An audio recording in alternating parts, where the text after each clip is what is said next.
सर्वेभ्यो नमः। योऽन्तः प्रविश्य मम वाचमिमां प्रसुप्तां सञ्जीवयत्यखिलशक्तिधरस्वधाम्ना अन्यांश्च हस्तचरणश्रवणत्वगादीन् प्राणान्नमो भगवते पुरुषाय तुभ्यम्।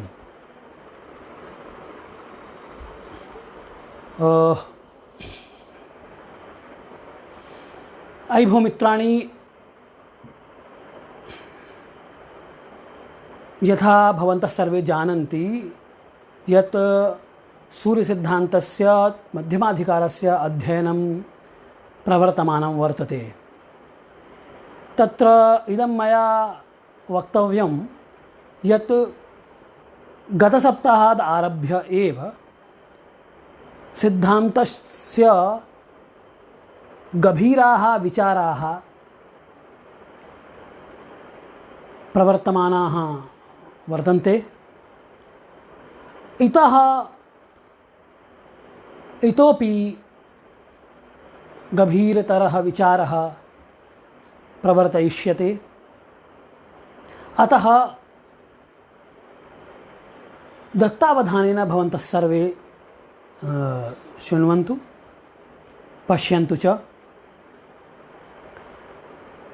तत्र गतसप्ताहे मुख्यतया ग्रहाणां गतिसिद्धान्तः अस्माभिः पठितः। तत्र ज्ञातं यत् सर्वेपि ग्रहाः वस्तुतः प्राच्यसिद्धान्तः यः वर्तते खलु, सः तु तावत् भूकैन्द्रिकः सिद्धान्तः।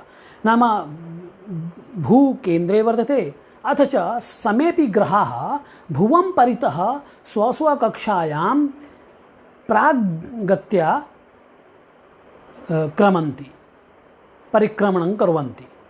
किञ्च तत्समकालिकमेव तेषां समेषां ग्रहनक्षत्रादीनां प्रवहवायुजनितातिशयवेगात् प्रत्यग्भ्रमणमपि भवति। इदं यत् प्रत्यग्भ्रमणं तत् तावता वेगेन भवति यत् एकेन अहोरात्रेण एकं भ्रमणं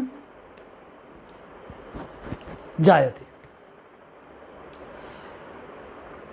अनेन उभयविधभ्रमणेन गत्या सर्वेभ्यः भुवि सर्वेभ्यः जनेभ्यः ग्रहाणां दर्शनम् अपि भवति। किञ्च ते ग्रहाः स्वस्वकक्षायां पूर्वाभिमुखगत्या क्रमन्तः अपि भवन्ति। ततः अग्रे सिद्धान्तग्रन्थेषु किं वर्णितं स्यात्, एकदा यदि गतेः चर्चा अभूत् तदनु तु इदमेव जिज्ञासा भवितुमर्हति यत् अनया गत्या पूर्वगत्या कलात्मिकया गत्या तदपि अस्माभिः ज्ञातं यत् ग्रहाणां या प्रत्यहं दैनन्दिनी गतिः भवति सा तु तावत् कलात्मिका भवति, अंशात्मिका वा। नाम कोणीय अन्तरेण, यतोहि तेषां समेषां रैखिकमन्तरम् अथवा योजनात्मकम् अन्तरं तु न भवति। ते सर्वेपि समानयोजनात्मिकया गत्या समयोजनात्मिकया गत्या स्वस्वकक्षायां भ्रमन्ति। किन्तु तेषां या प्रत्यहं कलात्मिका गतिर्भवति सा तावत् भिन्ना भिन्ना। तत्र कारणं किं? परिणाहः, कक्षापरिणाहः। प्रत्येकं ग्रहस्य कक्षापरिणाहः, कक्षापरिधिः भिन्ना भिन्ना वर्तते। कक्षापरिणाहवशात् यस्य कक्षा बृहती वर्तते सः बृहत् कक्षः, यस्य कक्षा लघुः वर्तते यथा चन्द्रः सः लघुकक्षः। तर्हि लघुकक्षस्य चन्द्रस्य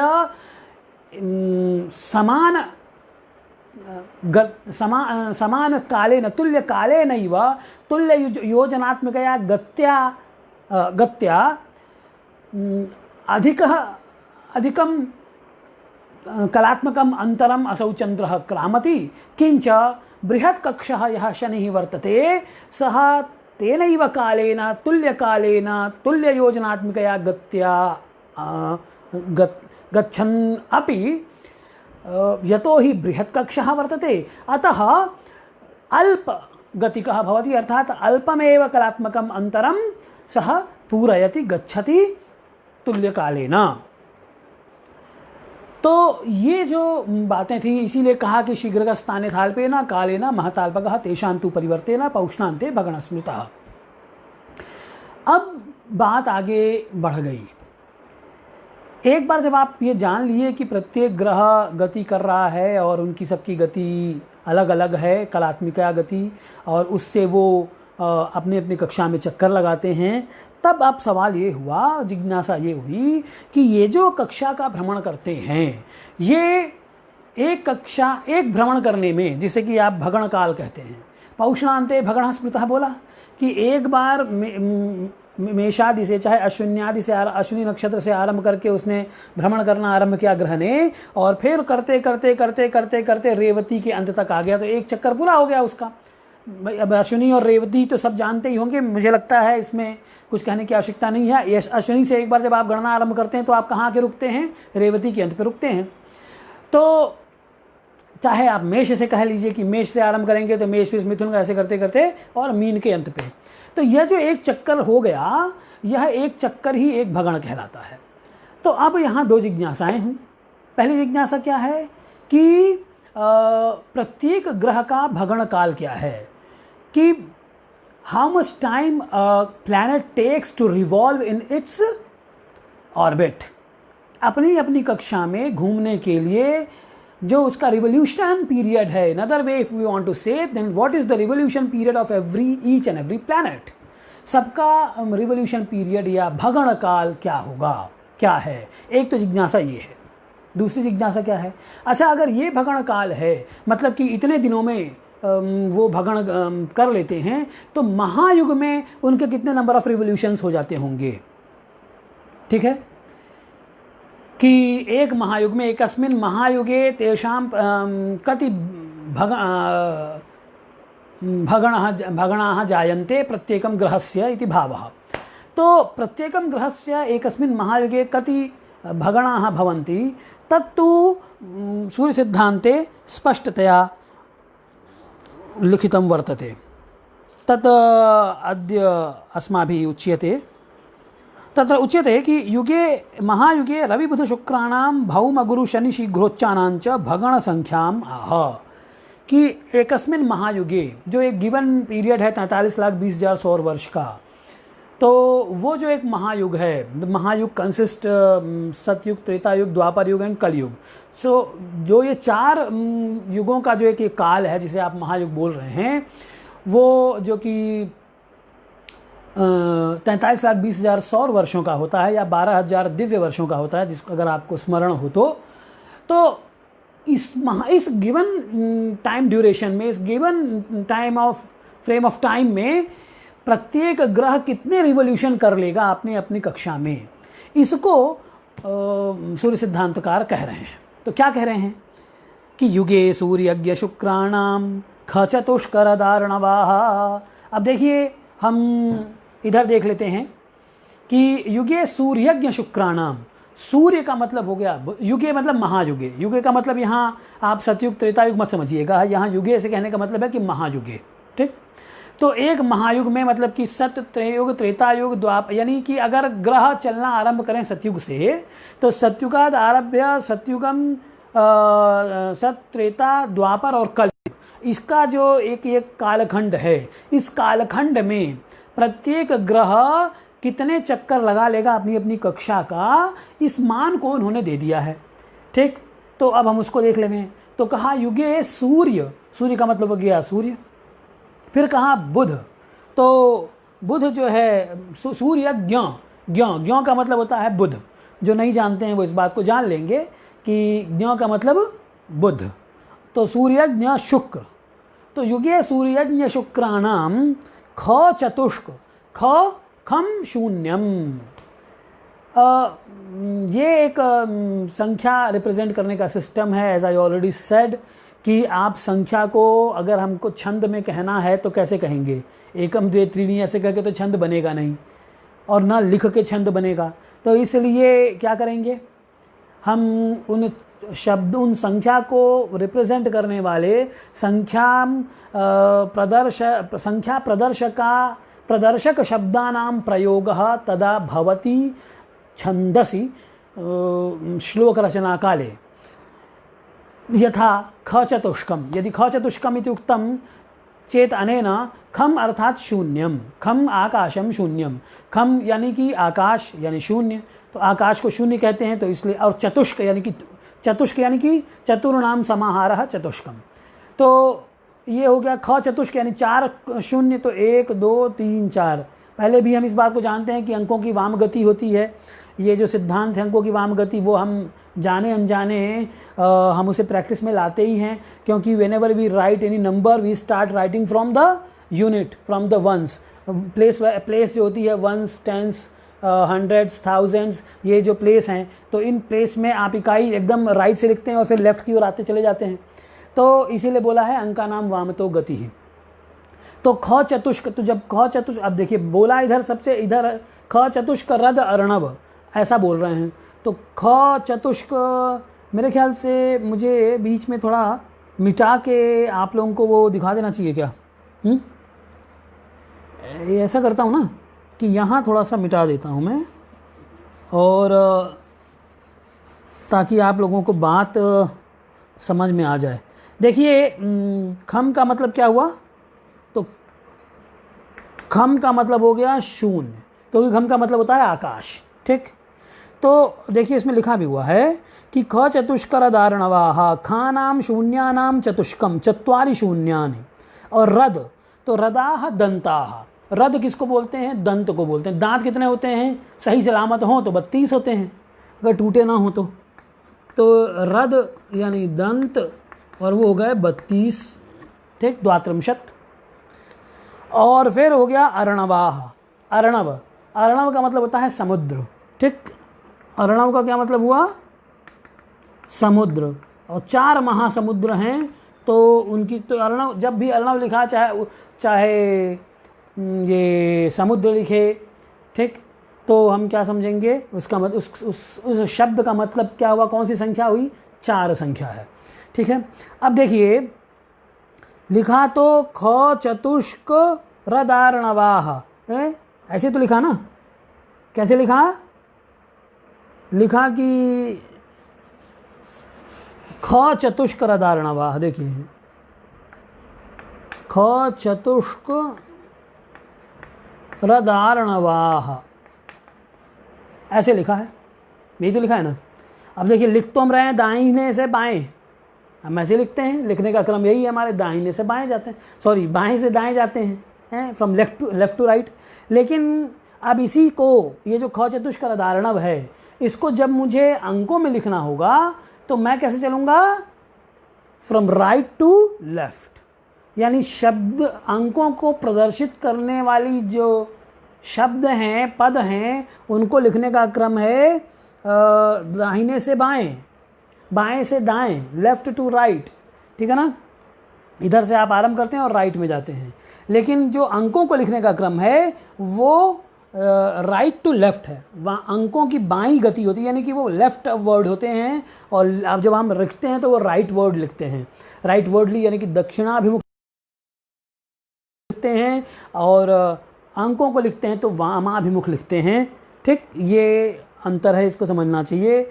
और इसीलिए इकाई दहाई जो है वो क्रमशः जो पदमान हैं वो क्रमशः बाएं की ओर बढ़ते चले जाते हैं, ठीक, 10 गुणित जितने भी मान हैं। तो ख चतुष्क रदार्णवाह, एक सेकंड रुकिए, मैं थोड़ा देखता हूँ, चेक करता हूँ कि वीडियो सही चल रही है कि नहीं। वीडियो सही है, ठीक है। तो अब कहना ये है कि देखिए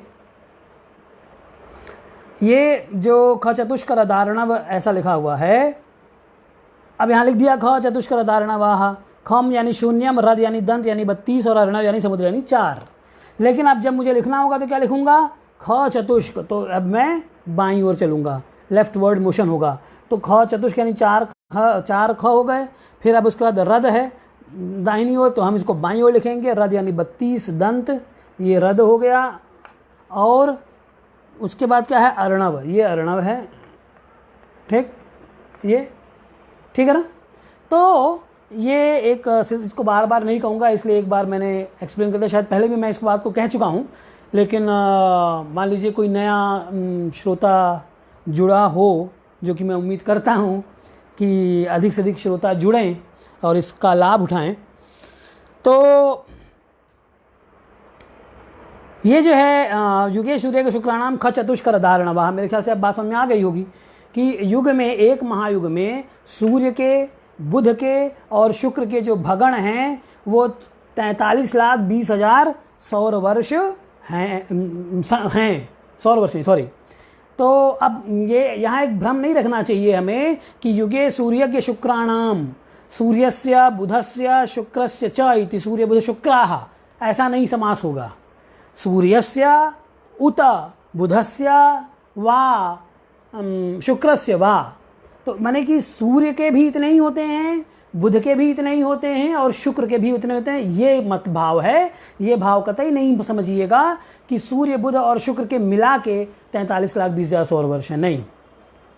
युगे सूर्यज्ञ शुक्राणाम खचतुष्कर धारणा का मतलब ये हुआ, एकस्मिन् महायुगे सूर्यस्य भगणमानं विंशतिसहस्राधिक-चत्वारिंशल्लक्षमित भगण लक्ष संख्याकाः भगणाः भवन्ति एकस्मिन् महायुगे सूर्यस्य, तथैव एकस्मिन् महायुगे बुधस्य भगणाः 20,000,000-3,40,000 संख्याकाः, तथैव शुक्रस्यापि भगणाः एकस्मिन् महायुगे 20,000,000-3,40,000 मित संख्याकाः इति भावः। यानी कि प्रत्येक के ये सबके अलग अलग हैं, एक साथ नहीं समझना चाहिए, ठीक है ना। अब आगे, कुजार की गुरु शीघ्राणाम भगणाः पूर्वयायिनाम, इसी प्रकार से इन्होंने कहा कि कुज, कुज का मतलब क्या हुआ, कुज का मतलब होता है मंगल। कुज जब कहते हैं ना तो कुज, कु का मतलब होता है पृथ्वी, ठीक, और उससे उत्पन्न, को हो जातः, पृथ्वी से उत्पन्न, तो इसीलिए उसको क्या कहते हैं, कुज, या भूमि का पुत्र होने से भौम बोलते हैं उसको, ठीक है ना। तो कुज का मतलब हो गया मंगल। तो कुज और अर्की, अब अर्की क्या है, तो अर्की हो गया अर्कस्य पुत्र अर्की, ठीक है। अर्कस्य अपत्यम अपत्यः पुमान इति अर्की, ठीक है ना। तो अर्की यानी कि शनि है, और कुज अर्की और गुरु तो गुरु है ही। अब इनके जो शीघ्र हैं, कुज अर्की गुरु शीघ्राणाम, कुज के यानी मंगल के, अर्क यानी शनि के, और गुरु यानी गुरु के, इनके शीघ्रोच्चों के भगणमान बता रहे हैं। किनके मान बता रहे हैं, शीघ्रोच्चों के भगणमान। वो कितने हैं, तो वो भी इतने ही हैं, ख चतुष्कर धारणवाः भगणाः, उनके भी ख चतुष्क यानी 4 शून्य, रद यानी 32 और अर्णव यानी 4, यानी 43,20,000 उनके भी शीघ्रोच्च के भगणमान हैं। अब आप कहेंगे ये शीघ्रोच्च कौन सी चीज़ होती है, तो इसको आगे समझेंगे, यही सब तो चीज़ें आगे समझनी है हमें। अभी ये बस इतना आप जानिए, अभी ये इन्फॉर्मेशन को हमको गैदर करनी है, अभी डेटा फीड कर रहे हैं हम, है ना। तो एक बार जब डेटा फीड हो जाएगा फिर उसके बाद सॉफ्टवेयर आगे काम करेगा। तो अभी डेटा फीडिंग का काम चल रहा है। तो इस क्या आपने डेटा फीड किया कि एकस्मिन् महायुगे सूर्यस्य भगण संख्या कितनी होती है, 20,000,000-3,40,000 मिताः। एक महायुग में सूर्य की भगण संख्या 43,20,000 सौर वर्ष होती है। और इसका मतलब क्या हुआ, एक महायुग में अगर सूर्य सतयुग के आरंभ से चलना प्रारंभ करे अपनी कक्षा में, तो सतयुग, त्रेतायुग, द्वापर युग और ये जो कलयुग चल रहा है इसको भी सब कंप्लीट हो जाने दीजिए। तो ये जब पूरा कंप्लीट हो जाएगा ना, उतने देर में सूर्य के कितने चक्कर हो जाएंगे, 43,20,000 चक्कर हो जाएंगे। तो इसका मतलब क्या हुआ, क्या अभी उसके कितने चक्कर हो गए, 43,20,000 हो गए? नहीं। क्यों? क्योंकि कलयुग तो अभी पूरा हुआ नहीं है। जब ये कलयुग, तो यानी अभी सतयुग से अगर हम गणना स्टार्ट करते हैं तो सतयुग से लेके आज तक अभी जो कलयुग चल रहा है उसमें 43,20,000 सौर वर्ष नहीं होंगे, कुछ कम होंगे, है ना। क्यों? क्योंकि एक महायुग में, यानी कि जब तक सतयुग के आरंभ से लेके कलयुग के अंत तक की ये ग्रहों की गणना, भगणों की गणना दे रखी है इन्होंने। अच्छा, तो जिस प्रकार से सूर्य का दिया उसी प्रकार से उन्होंने कहा कि बुध का भी इतना ही मान समझना चाहिए। यानी बुध भी अपनी कक्षा में भ्रमण करेगा तो एक महायुग में उसके 43,20,000 चक्कर लगा लेगा। ऐसे ही शुक्र भी अपनी कक्षा में भ्रमण करेगा तो 43,20,000 चक्कर लगाएगा। अब देखिए, हमने उस दिन क्या बात की थी? पहले हमने बात की थी कि जो लघु कक्ष होगा, यानी जिसकी कक्षा छोटी होगी, वो ज़्यादा नंबर ऑफ उसको जल्दी चक्कर लगा लेगा, इसलिए उसके भगण काल ज़्यादा, उसके भगण संख्या ज़्यादा हो जाएगी। छोटी कक्षा है तो वो जल्दी कंप्लीट कर लेगा, तो कई चक्कर लगा लेगा एक घंटे में। भाई मान लीजिए दो लड़के दौड़ रहे हैं, एक की कक्षा छोटी, एक की कक्षा बड़ी है, तो छोटी कक्षा वाला तो एक घंटे में अगर ये 10 चक्कर लगाएगा तो बड़ी कक्षा वाला 1 घंटे में 5 ही चक्कर लगाएगा, है कि नहीं? तो अब सवाल ये हुआ कि क्या सूर्य, बुध और शुक्र इन तीनों के कक्षा मान बराबर हैं क्या? अगर कक्षा मान बराबर हो रहे हैं, इसका मतलब क्या वो एक ही साथ एक ही कक्षा में चल रहे हैं क्या? वैसा नहीं है। तो जब वैसा नहीं है तो इनके मान 43,20,000 सौर वर्ष क्यों कहे? ये प्रश्न आया। तब इसका समाधान अभी इतना ही है कि ये मध्यम मान है, एवरेज है। और स्पष्ट मान के लिए स्पष्टाधिकार में प्रवेश करेंगे, लेकिन उसके पहले भी एक डेटा और हम फीड करेंगे जिसकी चर्चा वो आगे अभी यहीं इसी प्रसंग में करेंगे। अभी हमें इतना जानना है, तो फिर इसका मतलब क्या हुआ? हम अपने स्टेटमेंट में एक सुधार करेंगे और कहेंगे कि on an average the number of revolution of sun, Mercury and Venus in a महायुग is 43,20,000। That's the average number of revolution. ये एवरेज है, सबका एवरेज, ऑन एन एवरेज निकाला है एक महायुग में। अच्छा, फिर एक बात और कही उन्होंने, कहा कि कुजार के गुरु शीघ्राणाम, कुछ का मतलब तो यानी कि मंगल, गुरु और शनि, इनके शीघ्र का मतलब क्या होता है? तेज चलने वाला। तो मतलब क्या ये तेज चलते हैं कुजार और गुरु? ये तो लगता तो नहीं है, क्योंकि ये इनर प्लैनेट्स आउटर प्लैनेट्स छोड़ दीजिए, अभी मतलब इतना ही समझ लीजिए कि जैसे गुरु और शनि है, तो गुरु और शनि की तो कक्षा दूर है ना भाई। अभी करूं क्या, मैं सोच रहा था ना कि कम काम हो, लेकिन चलिए कोई बात नहीं है भाई। मान लीजिए ये सूर्य की कक्षा है, तो शनि की कक्षा, गुरु की कक्षा, ये सूर्य की कक्षा ले लीजिए, ये सूर्य की कक्षा, ये गुरु की कक्षा, और ये शनि की कक्षा। अभी देखिए, तो ये सूर्य की कक्षा मान लीजिए, ये गुरु की मान लीजिए, ये शनि की मान लीजिए। तो अब सूर्य की कक्षा तो छोटी है, गुरु की उससे बड़ी है, शनि की उससे बड़ी है। तब ऐसे में ये शीघ्र दोनों कैसे चलेंगे? गुरु चाहे ये, इनके शीघ्र का क्या मतलब है? ये क्वेश्चन है। क्या ये तेज चल रहे हैं? जो कि अभी जितना हमने पढ़ा उस सिद्धांत के हिसाब से तो लग नहीं रहा है, क्योंकि हमने यही कहा कि जो शीघ्रगः तान्यथाल्पे न काले न महताल्पकः, जो शीघ्र गतिक होगा वो तेज चलेगा, वो कम समय में ही पूरा कर लेगा। तो शीघ्र गतिक कौन होगा? जिसकी कक्षा छोटी होगी। अब सूर्य की कक्षा छोटी है, ये 1 साल में चक्कर, व्यवहार में देख लीजिए, सूर्य एक चक्कर लगाता है 1 वर्ष में, गुरु चक्कर लगाएगा कितने समय में लगाएगा भाई? लगभग 12-13 वर्ष लग जाएंगे, क्योंकि एक राशि एक साल में लगाता है। शनि 30 साल लगाएगा, ठीक। तब ऐसे में इनको शीघ्र क्यों कहा? तो देखिए, शीघ्र इन ग्रहों की कक्षाओं में कोई पर्टिकुलर पॉइंट है। ये एक पॉइंट मान लीजिए, चाहे इसमें ये एक पॉइंट मान लीजिए, तो ये एक पर्टिकुलर पॉइंट जिनकी आगे हम चर्चा करेंगे। मैं अभी सिर्फ आपको ज़्यादा आप दिमाग उस पर न लगाएं, इसलिए मैं प्रकृति पर ही रहें, इसलिए मैंने थोड़ा सा आपको कह दिया इस बात को कि जहाँ वो ये कहते हैं कि कुजार गुरु शीघ्राणाम भगणाः पूर्वयायिनाम, कि मंगल, गुरु और शनि के जो शीघ्र हैं उनके भगण भी 43,20,000 ही हैं। तो वहाँ मंगल, गुरु और शनि के शीघ्र का मतलब हुआ उनके शीघ्रोच्च बिंदु। अब ये शीघ्रोच्च बिंदु क्या है, इसके बारे में हम आगे चर्चा करेंगे, ठीक।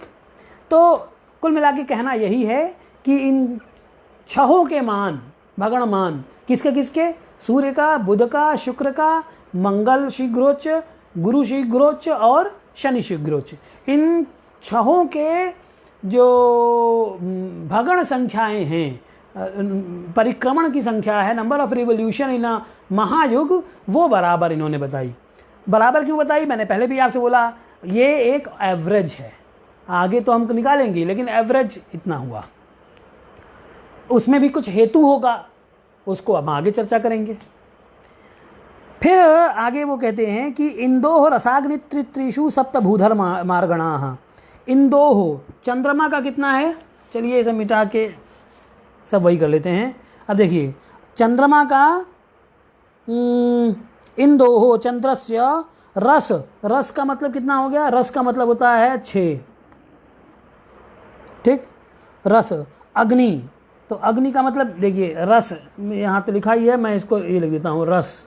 तो रस षड रस होते हैं, ठीक है ना। तो ये षड रस होते हैं, मधु कटुक लवण तिक्त मिश्रित अम्ल कषाय होते हैं ना, मधुर आम्ल तिक्त मिश्रित कषाय, तो लवण, तो ये जो 6 रस हैं, तो रस का मतलब हुआ रस, इस यह शब्द की संख्या को प्रदर्शित कर रहा है 6। तो इंदोह रस हो गया। अग्नि, अग्नि 3 प्रकार की होती है, दावाग्नि, वडवाग्नि और जठराग्नि। तो अग्नि से 3 संख्या प्रदर्शित हो गई। इंदोह रस अग्नि, तो अग्नि मतलब हो गया 3, रस का मतलब हो गया 6। इंदोह रसाग्नि त्रि, त्रि का मतलब 3 होता ही है, तो रस हो गया, अग्नि हो गया, त्रि हो गया, रसाग्नि त्रि, और फिर त्रि कहा, ये लीजिए हो गया साहब त्रि। अब इसके बाद ईशु, त्रिशु बोला ना, त्रिशु, इंदो रसाग्नि त्रिशु, तो त्रि ईशु, क्या कहा, 3 प्लस ईशु। अब यहाँ दीर्घ संधि हो गई, त्रो का ई और इसका ई मिलके त्रि हो जाएगा, तो त्रिशु। तो यहाँ एक शब्द है त्रि, इसका मतलब तो 3 होता है। ईशु का मतलब होता है बाण, बाणाः ईशवः, और ये 5, बाण का मतलब हुआ 5 है। और बेटा आगे जाओ, देखो सही प्रॉपर्ली चल रहा है ना, लाइव सही आ रहा है ना, देखो लो ठीक चल रहा है, लाइव दिख रहा है ना उधर रेड कलर का, ठीक, थैंक यू। हाँ, तो त्रिशु, त्रिशु मतलब त्रि का मतलब हो गया 3, और ईशु मतलब बाण, बाण का मतलब हुआ 5, 5 प्रकार के बाण। अब यहाँ बाण का मतलब वो कामदेव के बाण हैं, ये अभी साहित्यिकों की चर्चा हो जाएगी उसमें, अभी उसके में कल करेंगे चर्चा। तो ये तो बाण का मतलब 5 हो गया, ईशु, ईशु। फिर सप्त, सप्त का मतलब तो 7 होता ही है। फिर भूधर, तो सप्त मतलब 7 हो गया, और भूधर, भूधर का मतलब हो गया पर्वत, पर्वत का मतलब भी होता है 7, पर्वत मतलब भी 7 होता है, तो यहाँ हो गया 7, भूधर, ये है भूधर 7। और फिर उसके बाद देख लीजिए मार्गण, मार्गण, मार्गण मतलब भी बाण, मार्गण मतलब बाण, तो ये 5 हो गया। तो ये चंद्रमा के एक महायुग में भगणों की संख्या बताई, क्या बताई, इंदोह रसाग्नित्रिषु सप्तभूधर मार्गणाः, इंदोह रसाग्नि रस अग्नि त्रिषु सप्तभूधर मार्गणाः, यानी चंद्रमा, चंद्रस्य एकस्मिन् महायुगे भगणमानम इकाई दहाई सैकड़ा हजार 10,000 लाख 10 लाख करोड़, यानी कितना हो गया 5,77,53,336 है। अब ये तो हो गया आपका एक महायुग में चंद्रमा के भगण, यानी चंद्रमा अपनी कक्षा में चलता है तो वो एक महायुग में 5,77,53,336 चक्कर लगा लेता है। अब इन सबसे ज़्यादा ही हुआ, क्यों, क्योंकि इसकी कक्षा छोटी है तो इसके भगण के नंबर भी ज़्यादा हो जाएंगे, ठीक है ना। तो इंदो रसाग्नित्रिषु सप्तभूधर मार्गणाः। अब आगे कहते हैं दस्रत्रंश्च लोचनानि कुजस्यतु। अब इसको देख लीजिए, दस्रत्रष्टरसांकाक्षी लोचनानि कुजस्यतु, है। अब कुज यानी मंगल, तो मंगल का कितना हो जाएगा भगण, मंगल का भगण बता रहे हैं, देखिए 2296832 देखिए क्या कहते हैं, दस्र, दस्र लिखिए, तो दस्र का मतलब होता है अश्विनी कुमार।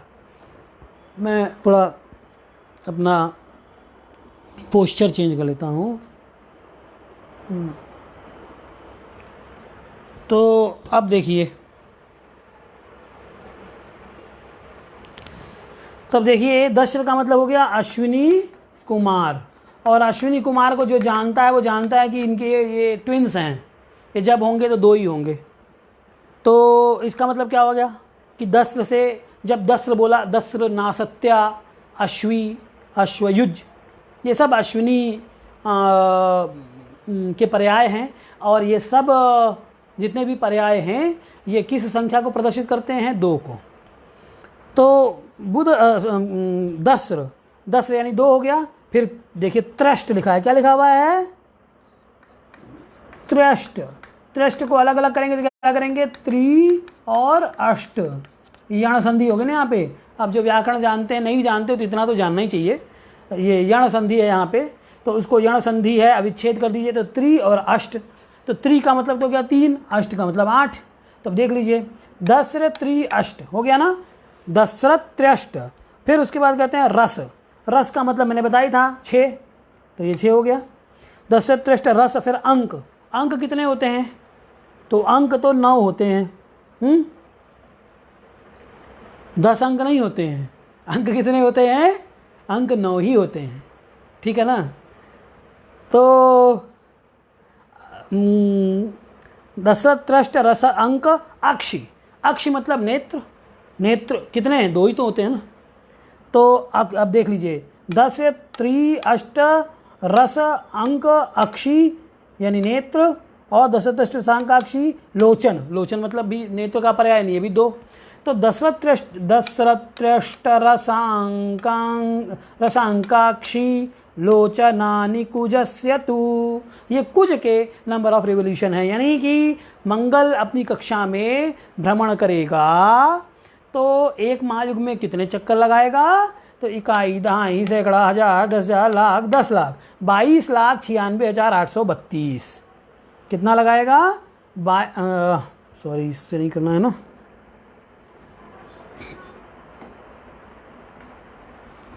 लगाएगा 22 लाख, कितना करेगा भैया, 22 लाख, इसको इधर रखो, 96,832 चक्कर। अब देख लीजिए मंगल के जो भगण है ना वो सूर्य के भगण से कम है, सूर्य के 43,20,000 हैं, मंगल के भगण कितने हैं, 22 लाख हैं। इससे आप क्या इससे सीधे आप अंदाजा लगा लेंगे कि सूर्य की कक्षा छोटी है और मंगल की कक्षा बड़ी है, यानी सूर्य पृथ्वी के ज़्यादा नज़दीक है और मंगल ये ज़्यादा दूर है पृथ्वी से, भू से, ठीक है ना। ज़्यादा दूर होगा तभी तो ये ज़्यादा लंबा सर्कल लेगा, जितना दूर होगा इतना दूर है, तो अब यहाँ से घुमा लीजिए, एक उसका सर्कल बन जाएगा, ठीक, मंगल का। और ये सब तो इसका, तो ये जो इसकी रेडियस है, त्रिज्या है, त्रिज्या ही क्या है, पृथ्वी से मंगल की दूरी। तो मंगल मान लीजिए इस जगह है, अब इस जगह पृथ्वी से इस जगह होके अब इसके चारों ओर ऐसे ऐसे घूमेगा। तो इसलिए ये मंगल जो है ये सूर्य की तुलना में पृथ्वी से दूर है, इसीलिए इसकी कक्षा बड़ी होगी। कक्षा बड़ी होगी तो इस कक्षा का चक्कर लगाने में ज़्यादा समय लेगा, टाइम ज़्यादा लेगा, तो ये कम चक्कर लगा पाएगा, ठीक है ना, ये कम चक्कर लगाएगा। और ये इसकी सूर्य की कक्षा छोटी है तो इसको चक्कर पूरा करने में कम समय लगेगा, कम समय लगेगा, टाइम कम लगेगा, तो नंबर ऑफ रिवोल्यूशन बढ़ जाएंगे, भगण इसके, भगण काल इसके ज़्यादा हो जाएंगे। भगण संख्या, भगण संख्या, भगण संख्या ज़्यादा होगा, काल नहीं, भगण काल इसका ज़्यादा है, और भगण संख्या इसकी ज़्यादा हो जाएगी। तो भगण संख्या ज़्यादा होने से इसकी कितनी है, इसकी 43, 20 है सूर्य की, सूर्य यहाँ से चलना आरंभ करेगा तो 43 एक महायुग में 43,20,000 लगाएगा, और मंगल अपनी कक्षा में चलेगा तो कितना करेगा 22,96,832। ठीक, तो ये तो हो गया दशरथ शशांकाक्षी लोचनानी कुजस्यतु। अब देख लीजिए बुध शीघ्र का, है ना। एक शीघ्र की अभी बात हुई थी हम लोगों में, किन शीघ्रों की बात हुई थी, मंगल गुरु और शनि के शीघ्र की। अब बुध के भी शीघ्र, यानी बुध की कक्षा में भी एक ऐसा पॉइंट है जो कि जिसे हम शीघ्र बोलते हैं, शीघ्रोच्च बोलते हैं। ये बुध है, बुध की कक्षा, इस बुध की कक्षा में कहीं पॉइंट मैंने यहाँ बना दिया, मतलब यही नहीं है, मैं आपको समझा रहा हूँ कि वो एक पर्टिकुलर पॉइंट है शीघ्रोच्च जो कि मूव भी करता रहता है। अब ये सब बातें आगे आगे आएंगी, एक ही दिन में तो सारा हम गणित पढ़ने लेंगे, सिद्धांत पढ़ने लेंगे, इस तब भी कुछ बातें कह देनी चाहिए, शंका बहुत अतिशय न हो जाए इसलिए, नहीं तो आदमी का दिमाग भटक जाता है। तो बुध शीघ्र से शून्य ऋतु खाद्रित्रयंकर। अब बुध शीघ्र के नंबर ऑफ रिवोल्यूशन हम जान लेते हैं, तो बुध शीघ्र का देख लीजिए।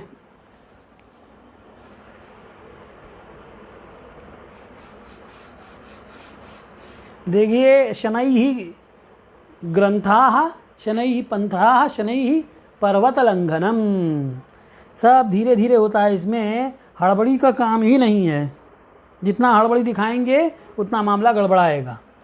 तो अब बुध शीघ्र देख लीजिए, बुध शीघ्रोच्च भगण कितना है, उनके भगण के मान कितने हैं, तो वो कह रहे हैं 17, 93, 70, 60। देख लीजिए कैसे, तो कह रहे हैं बुध शीघ्र से शून्य, शून्य का मतलब तो समझते हैं आप, शून्यर्तु, क्या कहा, शून्यर्तु। अब ये देख लीजिए शून्यर्तु में कौन सी संधि हुई है, कोई लिखेगा क्या इस पे, हैं ज्योतिषियों, तो शून्यर्थ में गुण संधि हुई है। कौन सी संधि हुई है, गुण संधि। तो शून्य प्लस ऋतु, और री को अर एकादेश हो जाएगा, उरण रपर से रपर हो जाएगा, तपरस तत्काल से, और फिर जलदुम्बिका न्याय से ऊपर चढ़ जाएगा, तो शून्य ऋतु, शून्य और ऋतु। अब देखिए शून्य का मतलब हो गया ये, और ऋतुएं कितनी होती हैं ये बताने की जरूरत नहीं है, ऋतुएं षट, तो षट का आ गया शून्य ऋतु, शून्य और ऋतु।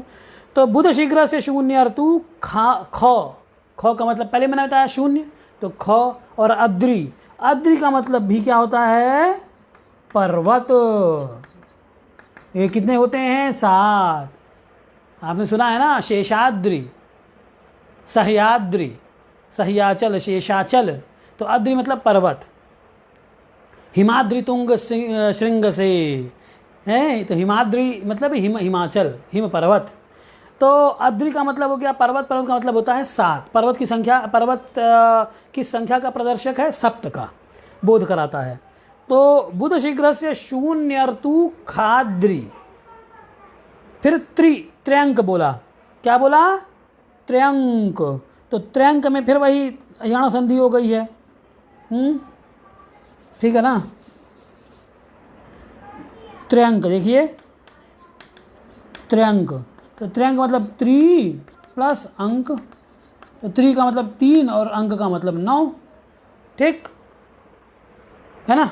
3 का मतलब 3 होता है, अंक का मतलब 9 होता है। तो देख लीजिए शून्य ऋतु ख अद्रि, खाद्रि, अद्रि यानी पर्वत यानी 7, तो शून्य ऋतु, ऋतु का मतलब 6, शून्य ऋतु ख अद्रि, अद्रि मतलब 7, और त्रिअंक, त्र्यंक, खाद्रि त्र्यंक, नग, नग का मतलब फिर पर्वत, नग का मतलब नगाधिराजो है, हिमालयो नाम नगाधिराज, तो नग का मतलब पर्वत, पर्वत का मतलब फिर 7 हो जाएगा। तो 7 संख्या 2 जगह है, एक जगह उन्होंने अद्रि शब्द लिया है, एक जगह नग शब्द ले लिया, दोनों से अंक कौन होगा, 7 ही होगा। तो शून्य ऋतु ख अद्रि त्र्यंक, त्रिअंक, नग और इंदु, इंदु मतलब चंद्रमा। चंद्रमा कितने हैं, एक ही है अभी तो। अब हम लोग तो अब सबके चंद्रमा की बात छोड़ दीजिए, अभी नवीन सिद्धांत, अभी आप चंद्रमा, इंदु मतलब चंद्रमा ही समझिए, यही जो देखते हैं जिस पर पितर रहते हैं। तो वो क्या कहा उन्होंने कि बुध शीघ्र से शून्यर्तु खाद्रित्र्यंक नगेंदवः, ये हो गई संख्या। यानी कि बुध के शीघ्रोच्च के भगण की संख्या क्या बताई, इकाई, दहाई, सैकड़ा, हजार, 10,000, लाख, 10 लाख, करोड़। कितना हो गया, 1,79,37,060। शीघ्र उच्च है, जल्दी जल्दी चलता है। तो जल्दी जल्दी चलता है इसलिए इसकी जो भगण संख्या है वो आप देखिए बुध के भगण संख्या से ज़्यादा है। बुध की भगण संख्या कितनी है, 43,20,000 सौर वर्ष। और बुध का जो शीघ्रोच्च है उसकी भगण संख्या कितनी है, तो 1,79,37,060। इकाई, दहाई, सैकड़ा, हजार, 10,000, लाख, 10 लाख, करोड़। ठीक, तो ये बुध का शीघ्रोच्च के भगण हो गया। अब ये शीघ्रोच्च क्या है, ये इन सब रहस्यों को उपपत्ति आने दीजिए, फिर इसको समझेंगे, धैर्य रखिए। अभी हम ग्रंथ के हिसाब से चलेंगे। फिर आगे देखिए, बृहस्पते खदस्राक्षी वेद षड वह्नयस्तथा।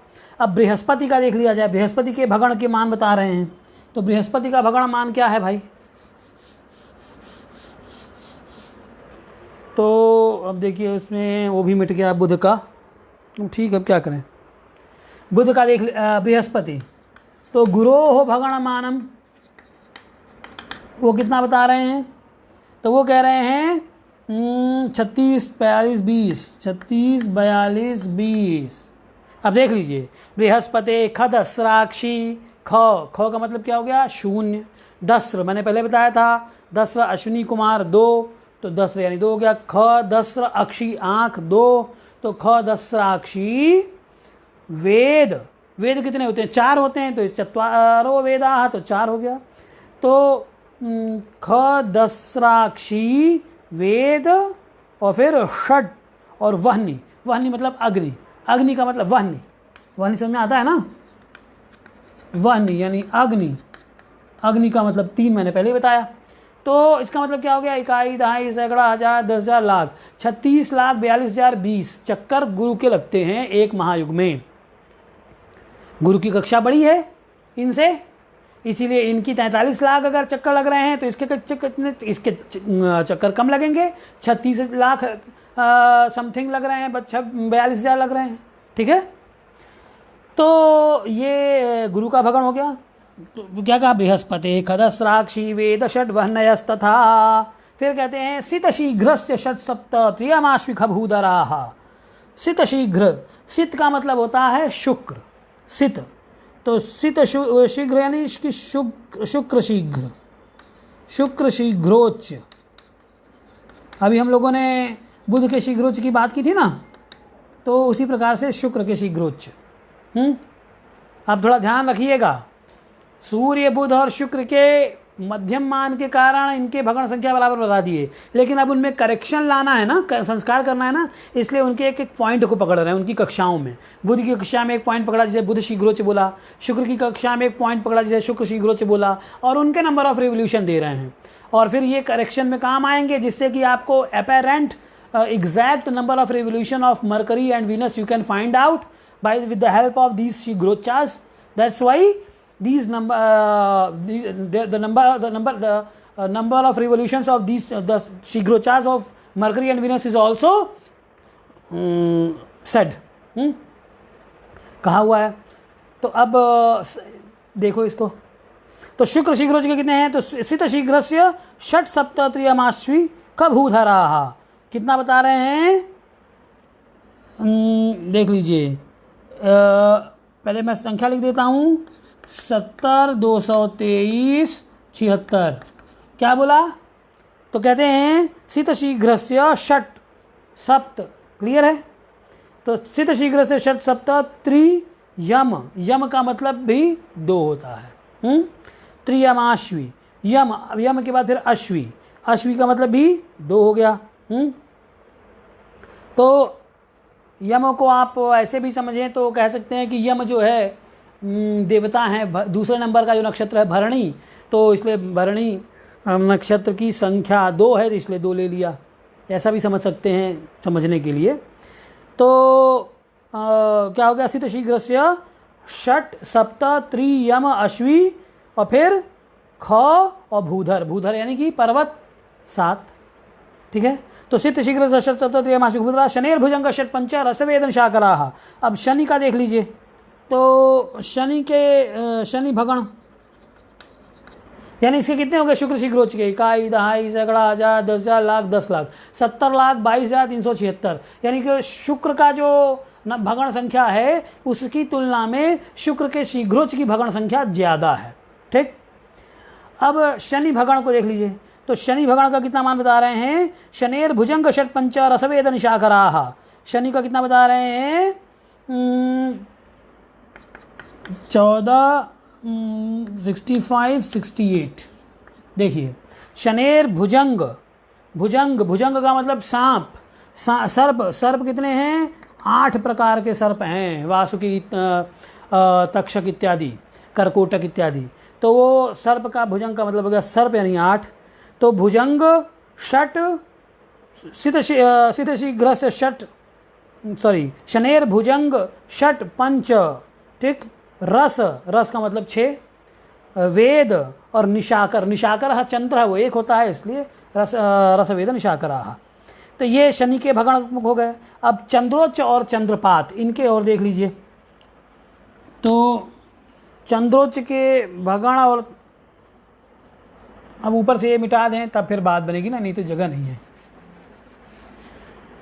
अब देखिए चंद्रोच्च के भगण देख लीजिए, ये चंद्रोच्च भगण जो है ना वो मान कितना बता रहे हैं, वो कह रहे हैं कि 48 82 03 48 82 03। ठीक है ना, देख लीजिए इसको कि चंद्रोच्चस्य अग्नि यानी 3, शून्य, फिर अश्विनी कुमार 2, फिर वसु यानी सर्प 8 है, और अष्टवसु भी होते हैं, फिर वसु सर्प यानी भी 8, और अर्णव यानी समुद्र यानी 4। ठीक, तो ये चंद्रोच्च के भगण हैं। तो इसका इकाई दहाई सैकड़ा हजार 10,000 लाख 4,88,203। अब एक बात ध्यान दीजिएगा, चंद्रमा के भगण संख्या से कम, चंद्रमा के तो 1 करोड़ समथिंग भगण थे ना, और ये चंद्रोच्च के भगण कितने हैं, 4,88,203।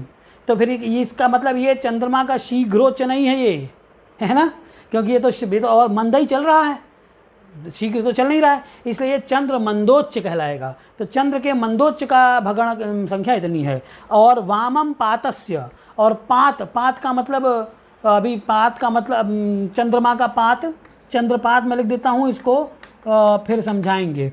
तो पात के भगण संख्या बता रहे हैं, और पात को वामम कह दिया, यानी कि सभी पूर्वाभिमुख चलते हैं, तो पात की गति पश्चिमाभिमुख होगी। ठीक है, उल्टी गति होगी।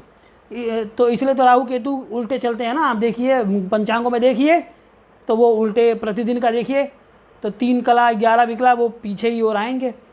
तो वामम पातस्य वस्वग्नि यमाश्व शिखी दस्त्रकाः, वो इसको कितना बता रहे हैं वो, तो 23 22 38 23 32 22 38। देख लीजिए क्या कहते हैं, वामम पातस्य वसु यानी 8, अग्नि वसु अग्नि वस्वग्नि, यम यानी 2, अश्विनी कुमार 2, और शिखी मतलब होता है अग्नि। शिखी का मतलब क्या है, शिखी का मतलब भी अग्नि का मतलब भी 3। तो वामम पादस्य वस्वग्नि यम अश्वी शिखी दस्र मतलब मैंने बताया था अश्विनी कुमार 2। तो ये इकाई दहाई सैकड़ा हजार 10,000 लाख 23,22,038 नहीं 2 लाख नहीं 23,22,000 कैसे हो गया, इकाई दहाई सैकड़ा हजार 10,000 लाख 2,32,238 भगण होते हैं किसके, राहु के कह लीजिए, केतु के भी उतने ही बराबर रहेंगे, तो चाहे चंद्रपात कह लीजिए आप। तो इसके एक महायुग में इतने भगण होते हैं। तो मुझे लगता है कि समय कितना हो गया है, मैं ये एक बार थोड़ा देख लूँ, अगर 1 घंटा हो गया हो तो आज का ये सत्र ही समाप्त करेंगे। 8:58। तो 1-2 बातें और कह के मैं समाप्त करता हूँ। देखिए इसमें तो बहुत सारी बातें, अब तो यहाँ से मैंने पहले भी आपसे कहा कि अब गंभीर अध्ययन आरंभ होगा, क्योंकि अब ये जितने टर्मिनोलॉजी आई है खगोल शास्त्र की। अब ये इन सब को समझना होगा गंभीरता से। इसलिए मित्रों, मेरा आपसे करबद्ध निवेदन है कि वीडियोस को, जो मैं फेसबुक लाइव होता हूँ तो मैं बड़ी मेहनत कर रहा हूँ, तो और ये आपके लिए कर रहा हूँ, तो इसको अच्छे से समझिए। और again I just want to say that if you have any doubt just comment me in the comment box. और एज आई टोल्ड यू, मैंने अपना नंबर भी दे रखा था, व्हाट्सएप भी मैंने अपना दिया है, मेल भी दिया है। तो अभी तक किसी की मेल मुझे आई नहीं है, तो इससे मुझे लग रहा है कि शायद सबको सब चीज़ समझ में आ रही है। रिक्वेस्ट यही है कि those who are avid follower of astronomy, ancient astronomy, archaeoastronomy, they should go through the video. आप पूरा उस वीडियो को देखिए, तब आप चीज़ों को समझेंगे। सिर्फ थोड़ा देखने से काम नहीं चलेगा। और जो इसके छात्र हैं, खास करके उनसे मेरा निवेदन है कि इस विषय को, it is a golden opportunity that corona is giving you guys. आपके सामने उसने ये एक रखी है, एक अच्छा अवसर है। इस अवसर का लाभ उठाइए और घर बैठे बैठे शास्त्र को समझिए। इसी प्रार्थना के साथ, इसी निवेदन के साथ आज यहीं विराम लेते हैं और कल इन विषयों को खोलेंगे कि जो ये बुध, सूर्य और शुक्र, इनके भगण जो एक पढ़े, एक ही भगण क्यों पढ़े, फिर उनके शीघ्रोच्च, मंगल, गुरु और शनि के शीघ्रोच्च के भगण भी उतने ही पढ़े, फिर ये शीघ्रोच्च क्या चीज़ है इत्यादि, फिर ये पात आया, चंद्र का मंदोच्च आया, ये सब क्या चीज़ें हैं, इस विषय में कल चर्चा करेंगे। हालांकि मैंने आज इसको भी बना रखा था, लेकिन अब इस बात को कल चर्चा करेंगे, ठीक है। तो आज यहीं समाप्त करता हूँ। जय तो संस्कृतम, जय तो भारतम, जय तो ज्योतिषम।